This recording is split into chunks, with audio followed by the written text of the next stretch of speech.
ክቡራትና ክቡራን ተመልካቾቻችን ዛሬ በልዩ የእንግዳ ፕሮግራማችን ላይ ኢንጂነር ይልቃልን ጋብዘናል።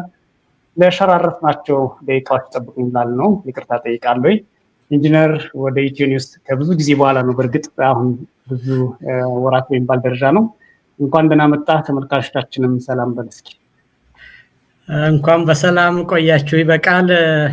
እንደምታወቀው እንግዲህ የሰዓታችን ርቀት የፈጠረው ነገር ነውና በዛ ምክንያት ባሰብነው ቀንና ጊዜ በፍጥነት ባለመገናኘታችን እንግዲህ አድማጮቻችን ይቅርታ እንጠይቃለን። በተረፈ እንኳን ተገናኘን። አመሰግናለሁ ስለጋበዝከኝ። በቂ አስተያየቶቻችን ኮሜንት አድርሱን። በደንብ የምናነሳቸው በርካታ ሀሳቦች አሉ። የፋኖን ከአዲስ ጉዞ ልንለው የምንችለው ወይም ከዛሬ ጀምሮ ወይም ከትላንት ጀምሮ የምናይበት ምን አለ የሚለው እናያለን። በህዋትና በብልጽግና መካከል ያለውን ጉዳይ በጥልቅ እናያለን። በወልቃይት በራያ በአፋር ያለውን የጦር ሰራዊት እንቅስቃሴ በተመለከተ ኢንጂነር ሀሳቦቹን ይሰነዝራል። ሌሎች ከቀጠናዊ ጉዳዮች ከኤርትራ ጋር ያለውን ጉዳይ እንመለከታለን። የብልጽግና ወታደራዊ ካድሬዎች የሚያደርጓቸውን ንግሮችና የሚሰጧቸውን አስተያየቶች የተመለከተ ምን እያሉን ነው፣ ቀጠናውን ወዴት እየወሰዱት ነው የሚለውን ዛሬ በደንብ የምንመለከተው ነው የሚሆነው። ስለዚህ አብራችሁ እንድትቆዩ እንደምታተርፉበት ተስፋ አድርጋለሁ። ኢንጂነር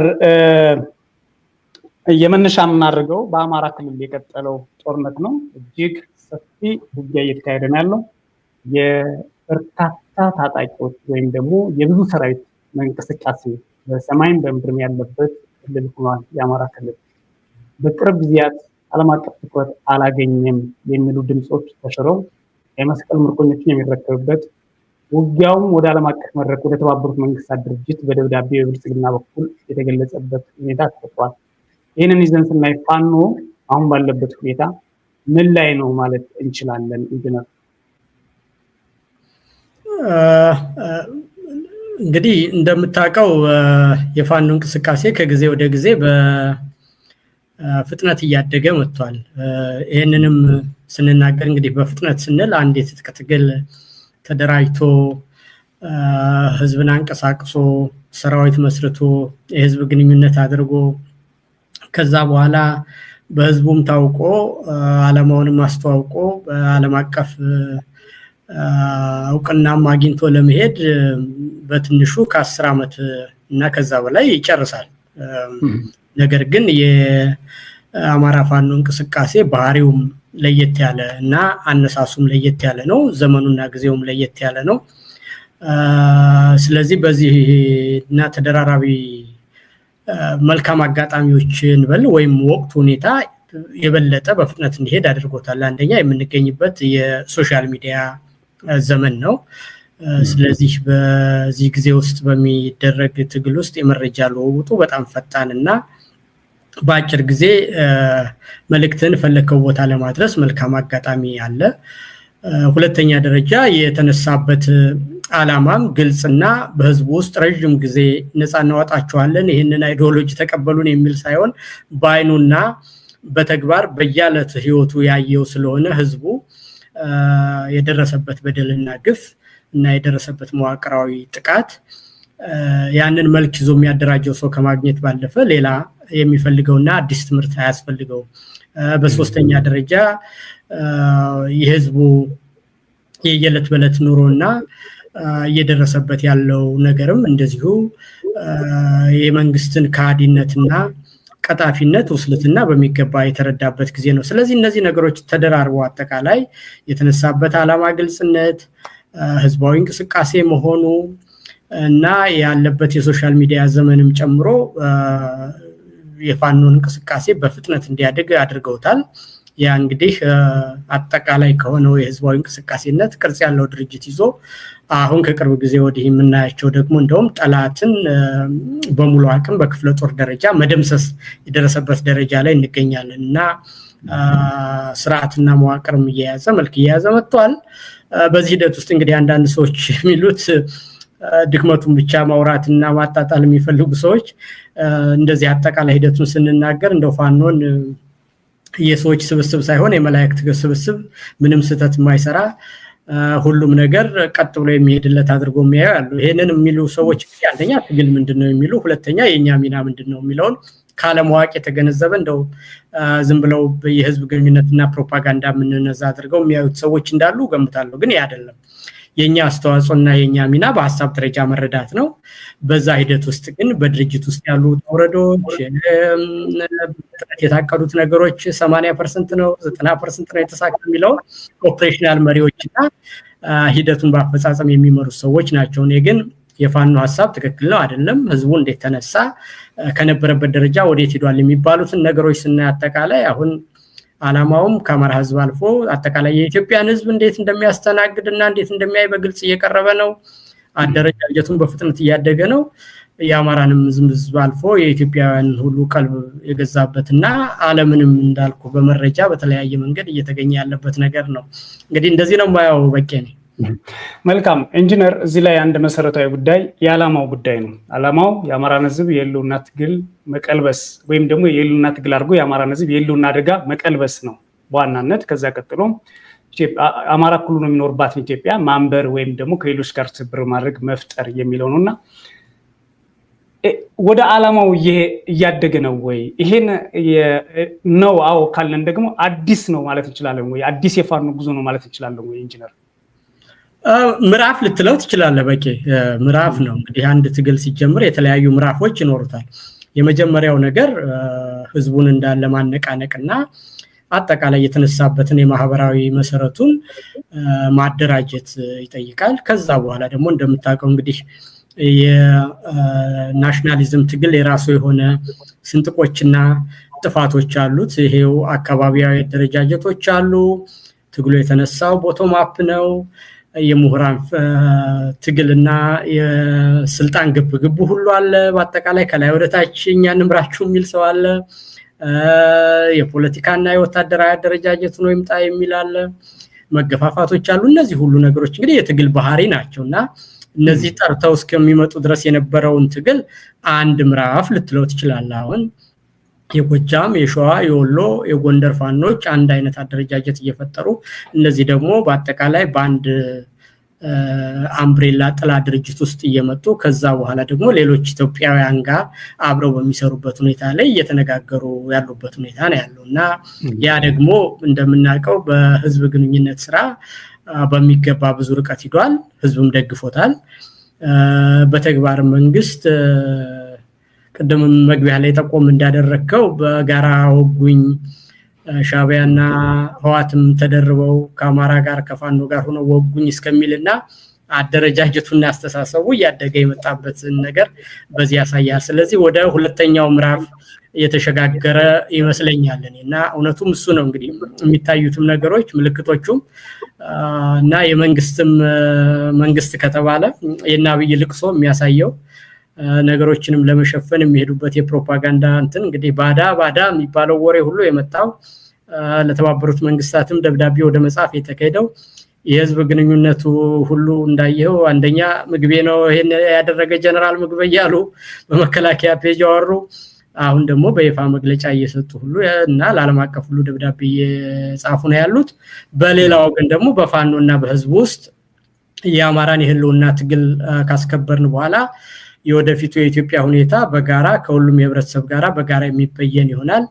ነገር ግን አሁን ባለው ሁኔታ የሁሉም ጠላት የሆነው አብይ ነው። ከሚመለከታቸው የኢትዮጵያ የፖለቲካ ኃይሎች ጋር ሁሉ አብረን እንሰራለን ብለው በይፋ ተናግረዋል።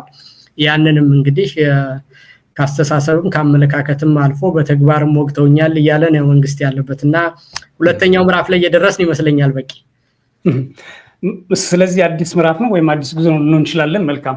እዚህ ላይ መሰረታዊ ጥያቄ ኢንጂነር፣ ያው ቆይተንም እንደመገናኘታችን በተለያዩ መድረኮች ላይ በደንብ እንድታነሳውም ስለፈለኩ ነው። አንስተው ግን በደንብ ያላነሳው ፖለቲካ ነው። ከፖለቲካም የትጥቅ ትግል ነው እየተካሄደ ያለው ኢትዮጵያ ውስጥ። ሰላማዊ የፖለቲካ መንገድ አብቅቶ መንግስትም ሰላማዊ የፖለቲካ መንገድ እንደማያተርፈው እንደማያዋጣው አብቅቶ ወታደራዊ አገዛዝን ተከትሎ ሲቪል ሰርቪሱ ጭምር ለወታደሩ እንዲገብር አድርጎ በኮማንድ ፖስት የሚተዳደርና በወታደሩ የበላይነት የሚተዳደር ሀገር ነው። በዚህ ሂደት ደግሞ የህልውና አደጋ አለብን የሚለው አንዱ የአማራ ህዝብ ነው፣ አንዱ የትግራይ ህዝብ ነው። ብዙዎች አሉ፣ የኦሮሚያም የአፋርም ብዙ ይነሳል። ግን በትግል ደረጃ እያደረጉ ያለው አንዱ ቀዳሚ በአሁኑ ሰዓት አክቲቭ ፎርሱ ነው እየታገለ ያለው ፋኖ ነው። ይህ ኃይል ከየትኛውም የሀገር ውስጥ ኃይልም ሆነ በዓለም ሽብርተኛ ካልተባሉ የውጭ ኃይሎች ጋር የሚያደርገው ግንኙነት ህጋዊ አይደለም ወይ? ለምንድን ነው በኢትዮጵያ ውስጥ እንደ ነውር እንዲቆጠር አገዛዙ የፈለገው? መሰረታዊ የሆኑ ግንኙነቶች ቢፈጠሩስ እንደ ስህተት ሊታይ ይችላል ወይ? መነሻው ምንድን ነው? የታሪክ የፖለቲካ ወይስ የትርክት ነው ጥያቄ ነው እየተነሳ ያለው። በአንተ እይታ ክሊር እንዲሆን ስለምፈልግ፣ ለምሳሌ ህወሓት ከፋኖ ጋር ሰራለሁ ካለ ወይም ፋኖ ከህወሓት ጋር ሰራለሁ ካለ ኢቭን ከሱዳን ኃይልም ጋር ይሁን ከግብፅ ኃይልም ጋር ይሁን መሰረታዊ የተነሳበት ቀደም ሲል ያነሳውለት የዓላማ ነጥቦቹን እስካልሳተ ድረስ ስህተት የሚሆንበት እድል አለው ኢንጂነር? ስህተት የሚሆንበት ነገር የለም። ግን ይሄ ነገር ደግሞ እንዴት መጣ ብለህ ካየው አብይ ይሄንን ነገር ካላለ ታዲያ ስልጣን በነፃ ይስጠን እንዴት ማለት ነው? እና በተቻለ መጠን እድሜ ልኬን ቤተመንግስት እኖራለሁ ብሎ የስንት ቢሊዮን ዶላር ቤተመንግስት እያሰራ ያለ ሰው ነው እና የቻለውን ሁሉ ፕሮፓጋንዳ ባይጨብጥለትም ማውራት መብቱ ነው። ነገር ግን አንድ ትግል እንደሚመራ አካልና በትግል ውስጥ እንደቆየ ሰው ደግሞ አድርገህ ስታየው ዓላማ ምንድነው? አጋር ምንድነው?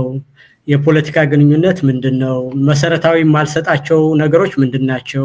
ቴክኒካል አጋር ምንድነው? ስትራቴጂክ አጋር ምንድነው? የሚሉት ያረጁ መጽሐፎችን ሁሉ አንስቶ ቢያነብ የሚያገኛቸው ነገሮች ናቸው። ሁለተኛ የኃይል አስተላለፍ ለውጥ በተለያየ ጊዜ እንዴት ሊመጣ እንደሚችል ይሄን ነገር የሚያቀሰው ከገሌ ጋር የሚባለው ነገር መጀመሪያ እንደው ፈጽሞ ካለማወቅ የመጣ ነገር ነው። በቃ ባጭሩ እንደዚህ የሚሉ ሰዎች እንደው በምንም አይነት የፖለቲካ መጽሐፍ እንዲያነቡ ከመምከር ያለፈ ሌላ የመከራከሪያ ነጥብ ልታደርግ አትችልም። ሁለተኛ የፖለቲካ አስተላለፍ ለውጥና ጊዜው የሚወስነው ዓላማህን ይዘህ ከተለያየ አካል ጋር ማድረግ እንጂ የተለያየ የፖለቲካ አመለካከት ያላቸው አካሎች በተለያየ ጊዜ የኃይል አስተላለፍ ለውጥና ግንኙነት አድርገዋል እና ይሄንን እንደው ማቅ ሰው ካለ ባለማወቁ አስተምሩኝ ነው ማለት ያለበት። ወንድም በቃሉ በግልጽ እንነጋገር። አሁን ዝም ብሎ ማለት የነሱን አላዋቂነት የኛ ጥፋተኝነት አድርገው አይሁን ደግሞ። ስለዚህ አሁን የፈረንሳይን አጠቃላይ እንቅስቃሴ ብታየው ፈረንሳይ በተደረገው እንቅስቃሴ ውስጥ እንግዲህ የካቶሊክ ሀገር ነው፣ ግን በአውሮፓ ውስጥ በነበረው የሃይማኖት ጦርነትና የ30 ዓመት ጊዜ ውስጥ ከካቶሊኮች ጋር ላይ አድርጎ ያውቃል፣ ከኦቶማን ቱርኮች ጋር ላይ አድርጎ ያውቃል። በፈረንሳይና በጀርመን መካከል ባለው ጊዜ ውስጥ ከፈረንሳይ ጋር ከሶቪየት ህብረት ተዋግቶ እያለም በሌላ ወገን ከፈረንሳይም ጋር አብሮ ያውቃል፣ ከጀርመን ጋርም አብሮ ያውቃል በተለያየ ጊዜ ማለት ነው። እና ይሄ ማለት እንግዲህ ተመልከት ሃይማኖትም ሳይበግረው ክርስትናም የተለያየ ካቶሊክና ፕሮቴስታንት መሆን ሳይበግረው የፈረንሳይ መንግስት ወይም ደግሞ ኦቶማን ቱርክ የእስልምና እምነት ተከታይ መሰረቱ ሆኖ እያለ ከሱ ጋር ሁሉ አግሯል። እንዲሁም ደግሞ ከራሺያ ጋር ዋና ጠላት ሆኖ በተለያየ ጊዜ ተዋግተው እያለ የጀርመን ኃያል በሆነበት ጊዜ በዛ ጊዜ ግንኙነት አድርጓል። በናዚ ጀርመን ጊዜ እንደዚሁ የሶቪየት ህብረትን ካየ ከአሜሪካ ኢምፔሪያሊስቶች ጋር ሆኖ አብሮ ሆኗል።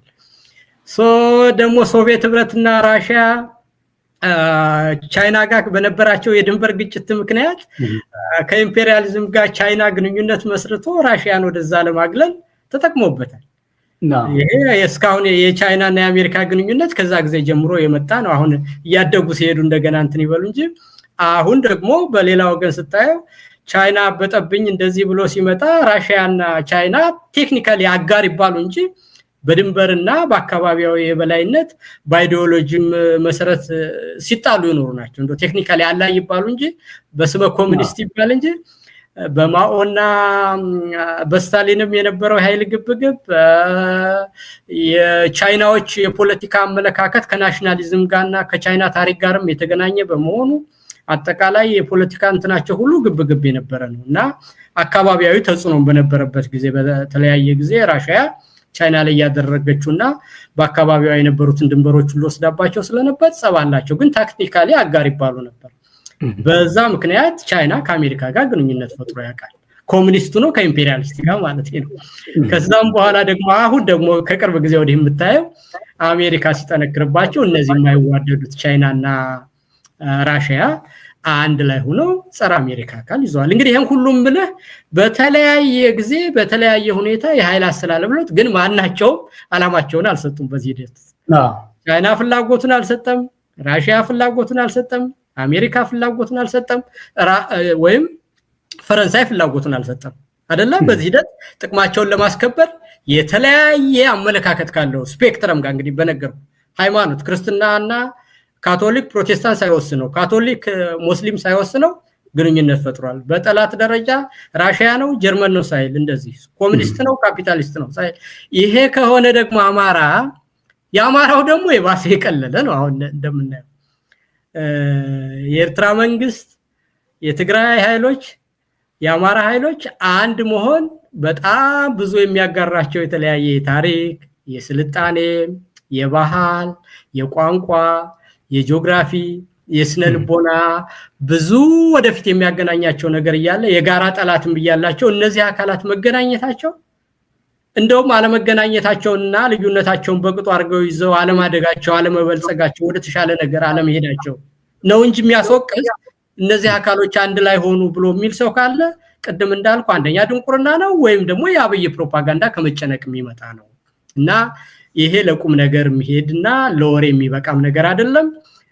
እየተሸነፈም ያለ አመለካከት ነው ለምልህ በቂ ግን ደግሞ በአማራ ፖለቲካ ውስጥ ሆኖ ስጋት ያላቸው ሰዎች አሉ። ኢንጂነር ከዚህ በፊት በሰሜኑ ጦርነት ጊዜ በደንብ ስናነሳው የነበረ አንድ ጉዳይ አለ። ዘላለማዊ ጠላት አድርጎ አንድን ኃይል ማመን ምሳሌ ሻቢያንም ህዋትንም እንደ ካህዲ እንደ አማራ ህዝብ ጠላት አድርጎ መስበክ በዛ መተንተን ከዛ ትንታኔ አንርቅም ማለት በፖለቲካው መድረክ ውስጥ የታየ ነው። በአንጻሩ ለዛ ማስረጃ አድርገው የሚያቀርባቸው የፕሮግራም ለውጥ ወይም ደግሞ ያካሄድ ለውጥ አላደረጉም የሚል ነው። ኢንጂነር አሁን ባለው ሁኔታ አሁን ያለው ሁኔታ የህልውና ትግል ነው። የፖለቲካ ርዕዮተ ዓለም ወይም የአይዲዮሎጂም ጉዳይ እስካሁን ሲነሳ አላየው። በህልውና ትግል ውስጥ ግን እነዚህ ስጋቶች የሚይዙት ቦታ ምን ያህል ነው? ተጨባጭነታቸውስ ምን ያህል ነው ብለህ ታስባለህ? በቂ መጀመሪያ ታሪክ የህልውና ትግል ላለበት ሰው አንድ አካል ታክቲካል አጋርም ቢሆን ይፈጠራል። እሺ ቆይ ስትራቴጂውን ይተውታው አብይ በአጠቃላይ በይፋ በሆነ ሁኔታ ትግራይንም ላጠፋ ነው ብሎ እየፎከረ ነው። ጧት ማታ የምሰማው ነገር ነው በአደባባይ ኤርትራንም በመትለው ነው። እኛም ላይ ጦርነት አውጆ እየሄደብን ነው። በዚህ ሂደት ውስጥ የፖለቲካ አመለካከታችንም ኢቭን ሀገሩንም እንካፈለው ይባል እስቲ እንደው የመጨረሻ ጊዜ መጀመሪያ መኖር አለብን እኮ የፖለቲካ አመለካከትን ለማስረጽ ሀገር ለመኖር ፖለቲካ ለመስራት የኢኮኖሚ ፖሊሲ ለመምራት መጀመሪያ ህልውና ይቀድማል ከሌሎች ነገሮች ከሀገርም ይሄን በግልጽ ከሀገርም ህልውና ይቀድማል። አማራ በህይወት ካልኖረ ኢትዮጵያ የሚለውን ነገር ምን ያደርግለታል ማለት ነው? ይኑርም አይኑርም ኢትዮጵያ የሚባለው እኮ ሊያውቅ አይችልም። በኢትዮጵያ ሊቀጥል የሚችለው የኢትዮጵያ የፖለቲካ ሂደት ሊለውጥ የሚችለው ኢትዮጵያን ሊያበለጽግና ሊያሳድግ የሚችለው አማራ የሚባለው ከኖረና ካለ ለራሱ ሲል ነው። ከሌለ ምን ያደርግለታል ማለት ነው? ስለዚህ ከማንኛውም የፖለቲካ አስተሳሰብ ህልውና ይቀድማል። ለዛ ህልውና እንዳያጠፋህ ደግሞ ታክቲካል አጋር እንደው የቅርቡን በቃ ስትራቴጂክ የሚለውን ይተውት። ቅድምኛ ያልነው የስነልቦና መገናኘታችን በቋንቋ በባህል መጋራታችን በሃይማኖት መጋራታችን በጂኦግራፊና በስነልቦና በስልጣኔ የጋራ ነገር መኖሩን ይርሱትና አሁን ግን የጋራ ጠላት አለ። የጋራ ጠላት ያላቸው እኮ ኢምፔሪያሊዝም እና ኮሙኒዝም አንድ ላይ ቆሙ ናዚን ለማስወገድ ነው ምልኩ። ይሄ ምን ትለው ታዲያ? ከዚህ በላይ ምሳሌ ከየት እናምጣ? ካቶሊክ የሆነው አካል ከፕሮቴስታንት ጋር ሆኖ የራሱን ካቶሊኮችን ወጋ አልኩ እኮ አይደለ? አውስትሮ ሃንጋሪ ሃይማኖት የመንግስት የነበረበት ዘመን ላይ ስለሆነ በቃ በዛ ጊዜ ይሄንን ታዲያ እንግዲህ ይሄ ሆኗል። ይሄ ሁሉ ሲሆን ግን የሚነዳህ ነገር ዋናው ነገር አላማህ ነው። የህልውና ትግል ኑሮብህ እስቲ እንደው ዝም ብለህ በደረቁ ነውና አብይን ደብረጽዮን ልወጋው ነው ቢል አትወጋብኝ እኔ ብቻ ልወጋው ነው ራሱ ጸቡ ምንድነው እስቲ ነገረኝ። እንደው በጣም ዝቅ አድርገህ ስታየው ማለት ነው የሀገር ልጅ መሆናችንን ታሪካችንን ወደፊት አብሮ የሚጠቅመንን ነገር አንዱነን ያሳለፍነውን ታሪክ እስካሁን ድረስ ያለ ነገር እኮ ነው ገና እና ይሄንን ሁሉ እንኳን ትተህ በታክቲካል አጋር ደረጃ ብታዩና ክርክሩ እንደው የሚጨብጥ አይደለም ነው በቃሉ በአጠቃላይ። ሁለተኛ ነገር የአብይ ደግሞ ዋናው ደግሞ የአብይ ስራ ስንጥቆችን ሁሉ በማህበረሰብ ውስጥ መካከል ያሉትን እየተጠቀመ ህዝቡን እያዳከመ አደህቶ መግዛት ነው ዓላማው አይደለ? እንደው አልፎ እኮ በመንደር ገብቶ ጎጃምና ጎንደርን ለማጣላት በአደባባይ የሚናገር ሰው ነው አይደለ? ወለጋና ሸዋን ለማጣላት በአደባባይ የሚናገር ነው። በትግራይና በአማራ መካከል ያለውን ሽብልቅ እየተጠቀመ ቁስላችንን እየነካ ሊያኖር ነው የፈለገው። በትግራይና በኤርትራ መካከል ያለውን ቁስል እየነካካ እሱ የፈጠረውን ነገር መልሶ መኖር ነው የፈለገው። ስትራቴጂ ማለትና የሚያስብ ሰው ካለ ደግሞ በሐሳብ መምራት ነው። መሪ መሆን ከፈለክ አይደለም የምትመራው። ቁስል እያነሳህ እኮ ህዝብን ማሰቃየት አይደለም። ከዛ ቁስልና ከዛ በሽታ እንዲጠግ ህዝብህም የተሻለ እንዲኖር አሁን ካለበት ወደ ተሻለ ነገር መውሰድ ነው አይደል ዓላማ። ያ ከሆነ ደግሞ አንዳንድ የሚመሩ ውሳኔዎችን ሁሉ በጣም በቀጭን ክር ውስጥ እየተራመድክ ወደፊት ህዝብህን ይዘህ መሄድ ነው።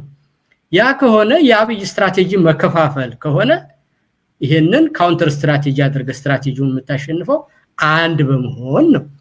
ከዛ በኋላ ደግሞ ስጋትና ፍርሃት ካለ አማራ ትልቅ ህዝብ ነው፣ ብዙ ቁጥር አለው፣ በኢኮኖሚው፣ በቢሮክራሲው፣ በባህሉ ያለ ነገር ማት ነው። ስለዚህ አንተ ትፈራ እንደሆነ እንጂ ዓላማህም ግልጽና ብዙ ህዝብ ያመነው ነገር ነው። እንዴት ብለህ ሌላውን እየፈራ ትኖራለህ? ይሄ ከሆነ እኮ በሽታ ነው እኮ በቃሉ እና በብዙ መንገድ በየትኛው መንገድ የሚያስኬድ አይደለም እና ህዋትን እየፈሩ መኖር አሁን መዋቅራዊና መንግስታዊ ስልጣን ይዞ እየደበደበ ያለው አካል ኑሮ ያ መለካከት ተሸንፎና በሌላ ተተክቶ ያለ ስለዛ ነገር እያወራህ መኖር ምን ይባላል? እንግዲህ ምኒልክን እየፈሩ በሚኖሩ ሰዎች ለምንድነው የምንስቅባቸው? እኛስ እንደዛ ከሆነ አይደለ? የሞተው ምኒልክ ከመቶ ዓመት በኋላ የሚፈሩ አሉ እንደዚህ ነው የሚባለው አይደለ? አንዳንድ ጊዜ እንደዚህ አሁን አጼ ምኒልክ የሉም፣ የምንገኝበትም ትውልድ ሌላ ነው፣ ታሪኩም ሌላ ነው አይደለ? ስለዚህ ከሆነ በዚህ ዘመን የሚሆን ነው ለችግርም ለመፍትሄ ማሰብ አለብን እና ህዋትም አሁን የህልውና አደጋ ደርሶበት የትግራይ ማህበረሰብ ያለ ያን እየፈራህና ያንን በሽታ ብቻ እያሰብክ ከኖርክ ይሄ ትራውማ ነው እንጂ የፖለቲካ ስትራቴጂ አይደለም ባጭሩ። በቂ አመሰግናለሁ ኢንጂነር። የባለፈው ለተባበሩት መንግስታት ድርጅት የተጻፈው ደብዳቤ በጣም መሰረታዊ ስለሆነ ያንተን ፖለቲካዊና ዲፕሎማሲያዊ እይታዎች ለተመልካቾች እንድታቀርብልን ነው ይህን ጥያቄ የምጠይቅ። አንደኛ በዛ ደብዳቤ ላይ የተገለጹት ጉዳዮች ከፕሪቶሪያ ስምምነት አንጻር ምን ማለት ናቸው? ሁለተኛ ነገር ፋኖ ከገነባው አቅምና ከሌሎች ኃይሎች ጋር ጭምር ምንም እንኳን ባይሆንም በሐሰት ጭምር ቅንጅት ፈጥሯልና በሌሎች በሀገርነት ባለችው ኤርትራና ክልልነት ወይም ዲፋክቶ መንገድ ላይ ባለው የትግራይ ፖለቲካ ጭምር ፋኖ ተቀባይነት አግኝቷል የሚል ሐሳብ የተካተተበት የተባበሩት መንግስታት የተጻፈው ደብዳቤ ከዲፕሎማሲና ከጠቅላላ ፖለቲካው አንጻር እንዴት ታየዋለህ? ምንስ ማለት ነው ኢንጂነር?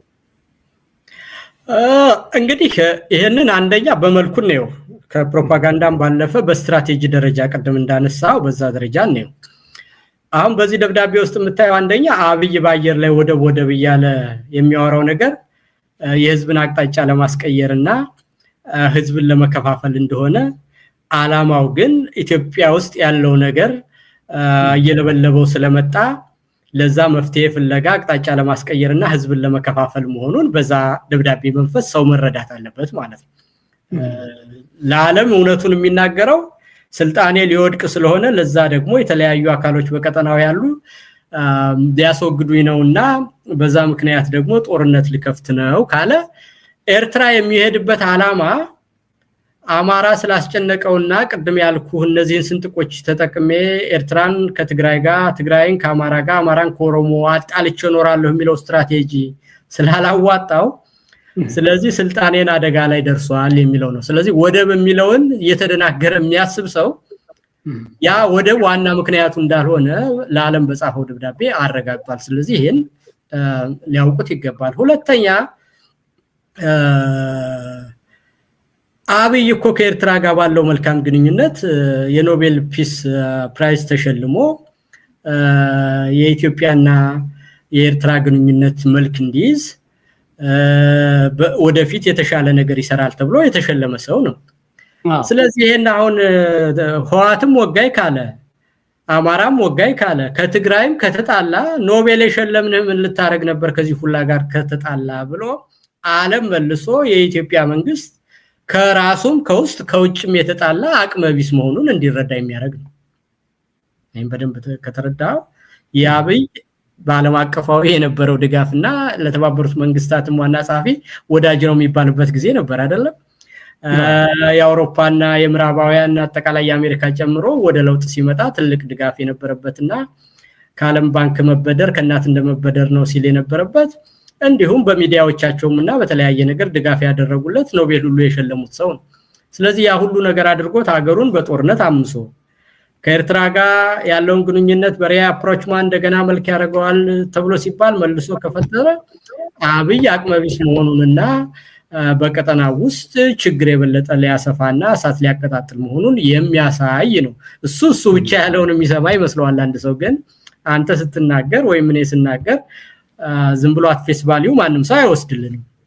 ባክግራውንዳችንን ያለውን ነባራዊ ሁኔታ ይሄ ምን ያሳያል፣ ነገሩ ከየት ተነስቶ የታደገ የሚለውን ያሳያል። ሁለተኛ ያሉትን ኃይሎች ሁሉ ሪኮግናይዝ አድርጎ ከቁጥጥሩ መውጣቱንና የፋኖ አስተሳሰብ ማደጉን በግልጽ ያሳያልና ቅድም ይሄንን እንደቁም ነገር አልቆጥረውም ያልኩ የተባበሩት መንግስታት ላይ ሲደርስ ዜናው በራሳችን ስራ እስከሰራን ድረስ የሀገራችንንም ሆነ የአካባቢውን ሁኔታ ኃላፊነት መውሰድ የምንችል ሆነን እስከተገኘን ድረስ ፋኖ ማጠቃላይ ይሄ ነገር መሆኑ ብዙ የሚያስገርም ነገር አይደለም።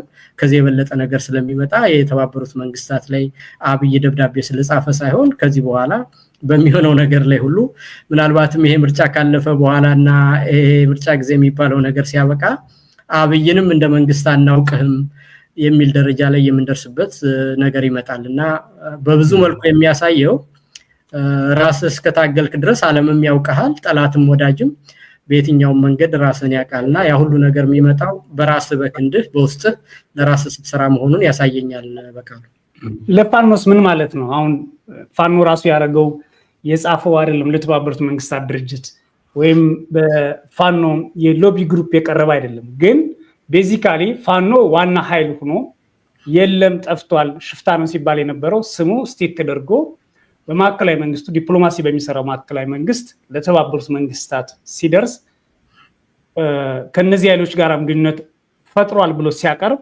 እውነቱ ከመመርመር ያለፈ አንደኛ ከነዚህ ኃይሎች ጋር ግንኙነት መኖሩ ምን ማለት ነው? ሁለተኛ በዛ ደረጃ ስቴት መደረጉ ምን ማለት ነው? ኢንጂነር አይ ከዛ አልፈናል። ያንን እንደ ትልቅ ነገር ምን ቆጥርበት ደረጃ ላይ አይደለንም ነው በቂ እኔ ብላኩ አሁን ስለዚህ ከዛ ሰርፕራይዝ አላረገኝም ነው የምትለው?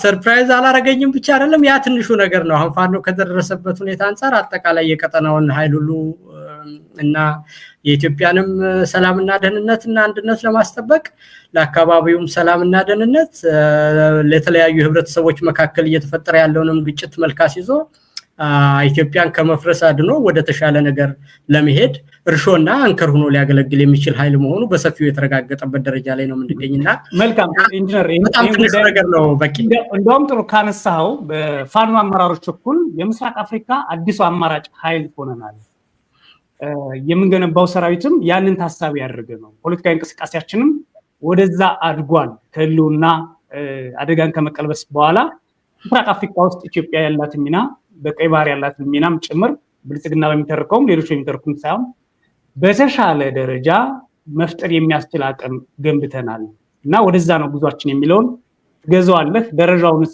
በምን ልታሳየን ትችላለህ? አንደኛ እውነት ነው። ይሄ እውነት ነው ሲባል እንግዲህ ዋቴልስ የሚለውንም ደግሞ በማየት ያስፈልጋል። በሪቨርስ ኢንጂነሪንግ እሺ ሌላ ምን አለን የሚለውንም ማሰብ ያስፈልጋል እና አጠቃላይ ቀጠናውን ዙሪያውን ስታየው በሶማሌ በኩል በሱዳን በኩል በኤርትራ በኩል በጅቡቲ በኩል አድርገህ ስታየው በህዝብ ቁጥሩም አጠቃላይ ከተበላሸም ሊበላሽ የሚችለው በቢሮክራሲውም ውስጥ እርሾ ሆኖ በባህሉም በሃይማኖቱም ብዙ ቦታ ያለው ህዝብና ቁጥር ነው የአማራ ህዝብ። ስለዚህ ይሄ በዚህ ውስጥ የሚደርስ መፍረስ አደጋ ሊያጋልጥ ይችላል። አጠቃላይ ቀጠናውንም ሊያጋጥለቀልቅ ይችላል። የቀጠናውንም አጠቃላይ የድህነት የውሃ የነዳጅ የሃይማኖት ብዙ ጭቅጭቅ ያለበትን ነገር የሚያምስ ነገር ይፈጠራል። በሌላ ወገን ግን ረጅም ጊዜ የሀገርነትና የመንግስትነት ታሪክ ያለው ባህል ያለው ኦርደርና ህግን የሚያከብር የተነሳበትም ጥያቄ እውነት የሆነ ያንንም ደግሞ በአደረጃጀቱ፣ በወታደራዊ ዲሲፕሊኑ፣ በምርኮኞች አያያዙ፣ በሚሰራቸው የህዝብ ግንኙነት ስራዎች አንድ አማጺ ከሚሰራው በጣም በላቀና በትልቅ ኃላፊነት ባንኮችን እየጠበቀ ራሱ እና እነዚህ ነገሮች የበለጠ ኃላፊነትን የሚሸከም ኃይል መሆኑን የተለያዩ ሚዲያዎች የተለያዩ ጋዜጠኞች በአካልም ፋኖችን እየሄዱ ያነጋገሩ ያገኙት ነገር ስለሆነ ይሄ ዓላማቸው ግልጽ ነው። ከማንም የህብረተሰብ ጋር ጥላቻ የላቸውም። የሚሰሩትም የህዝብ ግንኙነት ህዝብንና ሀገርን አንድ የሚያደርግ እንጂ የሚጋጭ ነገር ሆኖ አልተገኘም። በፕሮግራም ደረጃም ደግሞ የህልውና አደጋችንን ከቀለበስን በኋላ የኢትዮጵያን አጠቃላይ ሁኔታ ሁሉም ኢትዮጵያውያን በተወከሉበት ሁኔታ በጋራ ይበየናል ብሎ የተነሳ ነው። በዛ ላይ ደግሞ የዲሲፕሊንድ መሆኑና እንዳልኩ የሚወክለው የህዝብ ቁጥር ብዛት የዓላማውም ግልጽነት እነዚህ ነገሮች ለቀጠናው አማራጭ የፖለቲካ ኃይል እንዲሆን አድርጎታል። ዋናው ነገር ደግሞ የምትደራጅበት ሐሳብና የተደራጀበት ምክንያት ከምንም ነገር በላይ ለሰላምና መረጋጋት ምንጭ ነው ወይ? በአቅመቢስነት በተሸናፊነት መንፈስ ሽብር በሚመስል ሁኔታ አጥቅቶ በመሸሽ ሁኔታ ያለውን ስታብሊሽመንት በሙሉ እንደው ጸር በሆነ ሁኔታ የተነሳ ቢሆን በስጋት ይታያል። ቅድም እንዳልኩ አንዳንድ አክራሪ ኃይሎች እንደሚያደርጉት አይነት ተስፋ በመቁረጥና ትልቅ ጉልበትን ለማሸነፍ ብለህ በመረበሽና ሽብር በመፍጠርና ህዝብን በማናጋት በሚመስል መልኩ ብታደርገው በስጋት ልትታይ ትችላለህ። በተቃራኒው ግን የፋኖ ሁኔታ እንዳልኩ ከምንም ነገር ተነስቶ ህዝባዊ አደረጃጀት እና ቅርጽ ይዞ በትልቅ መንገድ እያደገና ከጎረቤቶቹ ጋር አሁን መልካም ግንኙነት እየፈጠረ የኢትዮጵያን ህዝብ ለማሰባሰብ ትልቅ ስራ እየሰራ በመሆኑ የሚሉት ነገር በትክክል በርግጥና ስማቸውም ተግባራቸውም ተመሳሳይ ሆኖ እያደገ የመጣበት ሁኔታ ነው ያለውና እውነት ነው። በቂ መልካም ኢንጂነር፣ ወደ የፋኖ የአደረጃጀት እና ሌሎች ጉዳዮች ላይ የሚታዩ ነገሮችን ላንሳልና ወደ ሌሎች እንሄዳለን። ቀደም ሲል እንዳልከው ወደ አዲስ እድገት እየመጣ ነው ስንል አንዱ ምናልባትም አደረጃጀት ነው እና እኔ ባለኝ ሁኔታ የልዩነት ድምጾች ከስመዋል። በአደረጃጀት ምክንያት ሲመጡ የልዩነት ድምጾች ከስመዋል። ይህም በተጨባጭ መናገር ይቻላል። ግን አሁንም ቢሆን ፋኖ በአደረጃጀት ደረጃ አድጎ የተሻለ ሆኖ አንድነቱን ወይም ደግሞ በአንድነት ሊያሰራ የሚችሉ መስመሮችን ይዞ እየመጣ ነው ማለት እንችላለን። አዎ አይ በዛ በኩል በጣም ጥሩ ነው። እንግዲህ ቀደም እንዳልኩ ነው። አንደኛ የፖለቲካ ስራ የውስጣዊ የድርጅት ትግል መቼውንም አይጠፋም። በቂ ነው። አንድ ነገር እኔ ድርጅት ግን ዝም ብሎ ይሆናል እንዴ? እኔ ወደ ኋላ ሄዶ ስለተለያዩ ስላለፉ ድርጅቶች ማውራት እንደ ምሳሌ እንዲሆን ካስፈለገ እንደው የራሺያን አብዮት ታውቀዋለህ አይደል? ስንት ግብግብ ነው የነበረበት። እስቲ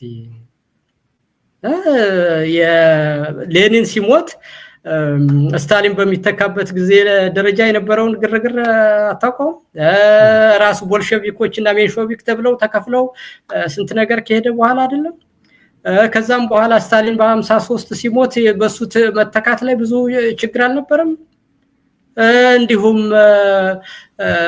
ስታሊን ስንት ጊዜ ነው እየበላ ስንቱን እያሰረ ምን እያለ አንድም እኮ በጀርመን ሊሸነፍ የነበረው በ1941 እሱን ሲወረው እስከ 38 እና በ39 የነበረው ድርጅቱን ሁሉ በልቶት ወታደሮቹን ሁሉ አስሮ ምን ብሎ በውስጥ በድርጅት ውስጥ ለማጥራት ብሎ ሄደበት ነገር ስንት ነገር አድርጎ ነው አይደለ? አሁን የሆነው እንግዲህ ያን ያየ ሰው የፋኖን ደግሞ የውስቲን በዛ ደረጃ ችግሩ በዛ ደረጃ የሚታይ ነው። እንደውም ቀጥ ብሎ ሄደ ነው የምትልኮ የነማውንም ፖለቲካ ውስጥ የ100 ፍላወርስ ብሎ ከዛ በኋላ ስንቱን ሰው እንዳሰረ የዘግሬት ሊፕ ፎርዋርድ ብሎ ስንት 20 ሚሊዮን ህዝብ ፈይቶ አንተ ስላመጣው ነው የነማራኔ ለማውራት ብዬ አይደለም። በቂ ከዛም በኋላ እሱ ሲሞት በመተካካት ላይ ስንት ደንግ እኮ ትልቅ ለውጥ ያመጣው እኮ ሰውዬ ከሱ ቀጥሎ የመጣው ትልቁን ለውጥ ያመጣው አይደለ? ከማኦ ቀጥሎ ያለው ማለት እሱ እኮ 7 ዓመት እስር ቤት የነበረ ነው እኮ በዛ በካልቸራል ሪቮሉሽን ላይ ማኦ አባሮት ማለት ነው ተመልሶ ይመጣል። እንግዲህ ይሄንን ሁሉ ነገር የድርጅት ፖለቲካ ቀጥ ብሎ የሚሄድ ነገር አይደለም። ይሄ ሁሉ ወጣ ወረድ ያለፈበትን ፖለቲካ የሚያቀሰው ፋኖችን በ2 ዓመት ውስጥ አንዱ ነው አላበቁም እያለ ሲሳደብ ይውላል። አሁን ይሄ ምሁር ነው? ይሄ ፖለቲካ ያውቃል? አይቶስ ሰምቶስ ያውቃል? የትኛውንም ሀገር ወሰዱ እኮ ለምሳሌ ያነሳውልን ነው ማለት ነው። ይሄ ከሆነ የፖለቲካ ስራ በአስተሳሰብ አንድ መሆን፣ በድርጅት አንድ መሆን፣ የኃይል አሰላለፎች ለውጥ፣ የግንዛቤ መራራቅ፣ እነዚህ ነገሮች ሁሉ መልክ እየያዙ የድርጅት ዲሲፕሊን እስከሚመጣ ራሱ የሚፈጀው ናቹራል ፕሮሰስ አለው። በዛ ረገድ ደግሞ ስታየው በአጭር ጊዜ ብዙ ርቀት የተሄደበት ነገር መሆኑን ማወቅ ያስፈልጋል። እና ግን ያንን ሁለቱን ሳይው እስቲ በየጊዜው ይሄ ሁሉ ሰራዊት እየሆነ እየሰለጠነ የሚመጣው ነው ውስጥ አይደለ እስላለው መልክስ ያለው ነገር ስለሆነ ነው የመጣው። ግን የድርጅት ፖለቲካ ውስጥ ለውስጥ ደግሞ የክፍለ ጦር አመራር ከኮር አመራሩ የተለያዩ ስራ አስፈጻሚ ውስጥ ያሉት በስልጣን ግብ የማይነካካ ሰው ልታገኝ ነው በድርጅት እየመራ እንዴ? ይሄ ሁሉ ጊዜም ይኖራል። እንደው መቼውንም የማይቀር ነገር ረጋ ድርጅት ውስጥ አሁን ህዋት ውስጥ እንደዚህ አይነት ነገር የለም። ብልጽግና ውስጥ እንደዚህ አይነት ነገር የለም። ስለሚፈሩትና ሁሉንም ጸጥ ስላደረጋቸው ነው። ሰዎች ተሰብስበው በሚሰሩበት ነገር ውስጥ እንዲህ አይነት ነገር እንደሌላ አድርጎ የሚያስብ ሰው ካለ ስለ ድርጅትም ስለ ፖለቲካም ስለ አብሮ መስራትም የማያውቅ መሆን አለበት። እዚህ ሀገር በፕሬዝዳንት ትራምፕ መዋቅር ውስጥ የተለያየ በእስራኤሎች የሚመራ ነው ተብሎ ይባላል። አሁንም እነዛ ኒዮ ኮንሰርቫቲቭስ ይዘውታል ይባላል። ባለሀብቶች አሉ ይባላል። ትራምፕ ኢንዲፔንደንት የሚወስኑ ሰው አይደሉም ይባላል። የተለያየ አሜሪካ ፈርስቶች አሉ እዛ ውስጥ አይደል? በዛ ቲም መካከል ውስጥ እየተፋጨ ነው አንድ ነገር ወደፊት የሚሄደውና እንደ ሁሉ ነገር አልቆልኝ እንዲመጣ የሚፈልግ ሰው ካለ የፖለቲካንና የጋራ መስራትን ያመራር ብቃትን አርበ በዚህ ሁሉ ሂደት ውስጥ ግን ይሄን ያለፈው የሚሄድ ሰው ከሆነ ትልቅ መሪ ነው ይባላል። እና በዛ ሂደት ደግሞ መሪዎቻችን አስተሳሰባቸውን አንድ አድርገው በመቅረጽ ያለውን ነገር ከህዝባዊነት ወደ ድርጅት በመሄድ የሄዱበት ርቀት ራሱን አማራን በማነቃቃት እያሰለጠኑ ያሉት በየክፍለ ጦሩ በየቀኑ የምናየው ነገር በፍጥነት እያደገና እየተሻለ ሄደበት ነገር መሆኑን ዋናው ነገር ደግሞ ኮዙና አላማው ወታደሩ ነው። በወታደር አድጓል። በአስተሳሰቡም ግልጽነት አግኝተናል። እነዚህ ሁለት ነገሮች ደግሞ የድርጅት ቅርጽ በመያዝ ረገድ ጥረቶች አሉ። ወደ ኋላም ወደፊትም የሚሉ ድክመቶች ይኖራሉ። እነዚህ ነገሮች ግን በድርጅት ውስጥ የሚጠበቁ ናቸው ነው በቂ። በእርግጥም ድርጅቱም እስካለ ትግሉም እስካለ ድረስ ኢንተረስቶችም አሉ። አንድ ብቻ ሳይሆን ብዙ ስለ በዛ ውስጥ ትግል ይካሄዳል የሚለውን ነው ወስጃለሁ። ኢንጂነር ወደ ህዋት ጉዳይ እንምጣ።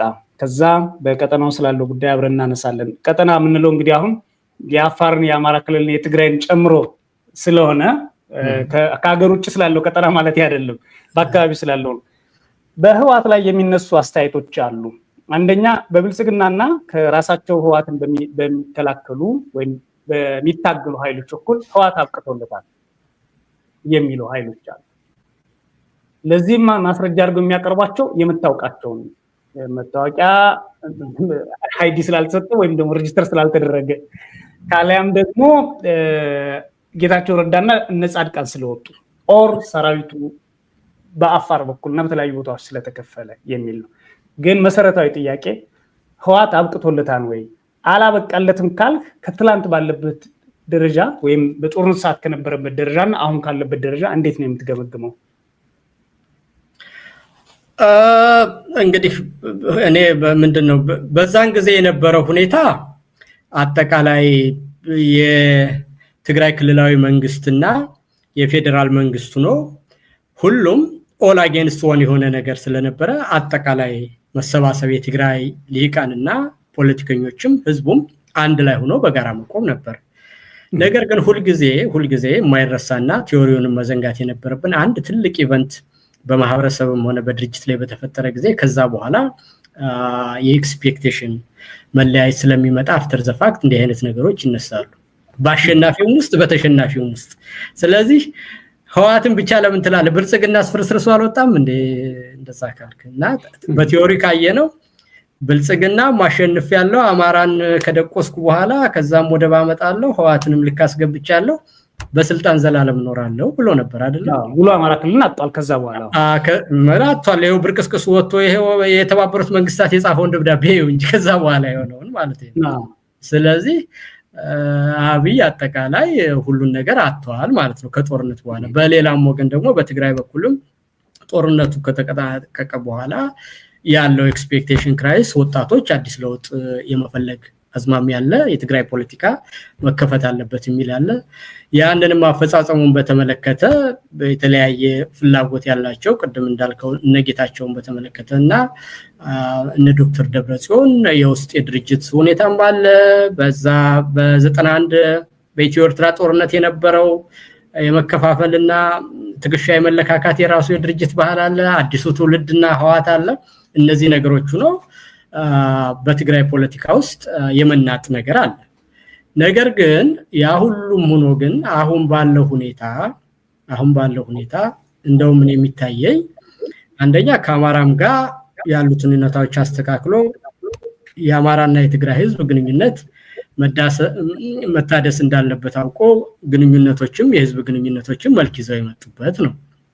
ከኤርትራም ጋር በልህና በወጣትነት ዘመን ውስጥ በቀጭና አይዲዮሎጂና በተለያየ አመለካከት የተደረገው መራቆት አብይ ለሚባል አዋራጅ ሰው ድል ሰጥቶ ሁሉንም ለማጥፋት እንዴት እንደተጠቀመበት ስላወቁ እንደገና መልክ ይዞ የመጣበት ሁኔታ ነው ያለው። ስለዚህ እነዚህ ነገሮችን የሳይ አጠቃላይ በቀጠና ደረጃ ሳይው የበለጠ ነገሮች ወደ ረጋና መልክ ወዳለው ነገር በአዲስ መልኩ አዲስ እይታ እንድናይ የአማራም ፖለቲካ ይሁን የትግራይ ፖለቲካም ይሁን የኤርትራ ፖለቲካ ለመሻሻል እድል እንዳለው ያየንበት ጊዜ ነው።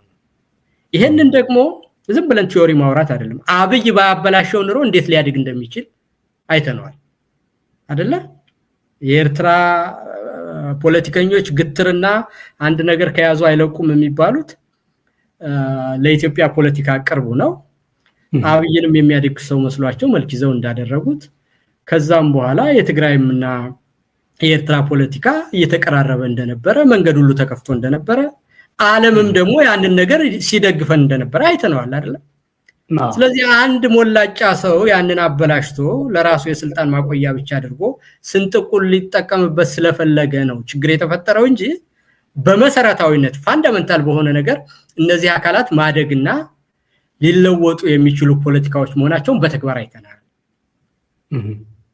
ዓለምም የነዚህን አካላት ግንኙነት ዝም ብሎ ጠላት ነው እንደዚህ ነው የሚባል ሳይሆን መልክ ካለው አብይ ምልክቱ ነው የኖቤል ፒስ ፕራይስ ተሸለመ እንጂ ከዛ በኋላ እኮ ኤርትራና ኢትዮጵያ በራይ አፕሮችማ ተቀራረቡ ተብሎ ነው አይደል? ሌላ ታሪክ የለውም። ለወደፊቱም ለሚሰራው ጭምር ተብሎ እንዴት ለቀጠናው ነው አብይ መልኩን ስለሚወዱት አይደለም። ነገር ግን አብይ ትግራይንም አዳክሜ ከዛ በኋላ ኤርትራንም ሽማግሌዎች ናቸው አጥፍቼ አማራንም ልኩን አስገብቼ ስልጣን ቆይበታለሁ ብሎ አበላሽ። ይሄ ከሆነ ደግሞ አሁን ሁላችንም እጃችን ላይ የለም ከጃችን ሲጠፋ አንድ ባለጌ ውስጥ ወድቆ ነገሩን ሁሉ ላይ አበላሽው ነው። ስለዚህ እነዚህ አካላት መልክ ይዘው በመገናኘት በኩል የትግራይ ፖለቲካ ምን ሆኖ ነው የሚያልቅለት በዚህ ሁኔታ? ይሄንን ለማስፈጸም እንዴት መሰባሰቢያ መሆን ያቅተዋል ነው ማይ ፖይንት። እንግዲህ ይጠፋል ካልከኝ ይሄንን ለማድረግ አይፈልገውም የትግራይ ህዝብ። ይሄ ፖለቲካ አይጠቅመውም ለትግራይ። ከኤርትራ ወንድሙም ጋራ ከአማራ ወንድሙም ጋራ ተግባብቶ አብይ በየጊዜው በጥጦ እየሰጠ ሊጫወትብን እንደፈለገና እንዴት እንዳጠፋን አያቅም የትግራይ ህዝብ። እንዴት ብሎ ይጠፋል? ግን በዚህ ሂደት ውስጥ ቅድም እንዳልኩ ልክ ፋኖ ውስጥ አለ እንዳልኩ ችግር እዛም አካባቢያዊነት ይኖር ይሆናል፣ በስልጣን መናናቅ ይሆናል፣ የድርጅት ባህሪ የሆኑት ችግሮች ሁሉ እዛም ሊኖሩ ይችላል። ዝርዝሩን ስለማላቅ ማለት በመሰረታዊ ዋና ሐሳብነት ግን ቅድም እንዳልኩ የነዚህ አካላት ግንኙነት ማደግ እንዳለበት ካደገ ደግሞ ለቀጠናውም መልካም ነገር እንደሆነ ለዓለምም የሚወደው ሐሳብ እንደሆነ በተግባር ስላየን ይሄንን መርዘኛ የሆነ ይሄንን ትልቅ ሐሳብ ተጫውቶበት ለራሱ የስልጣን መቆያ ብቻ አድርጎ መልሶ ሀገር ያፈረሰውን ሰው ነቅሎ መልክ ያለው ግንኙነት በመስረት ተገበም እንደሆነ ሊደረግም እንደሚችል በተግባር አይተነዋል ማለት ነው።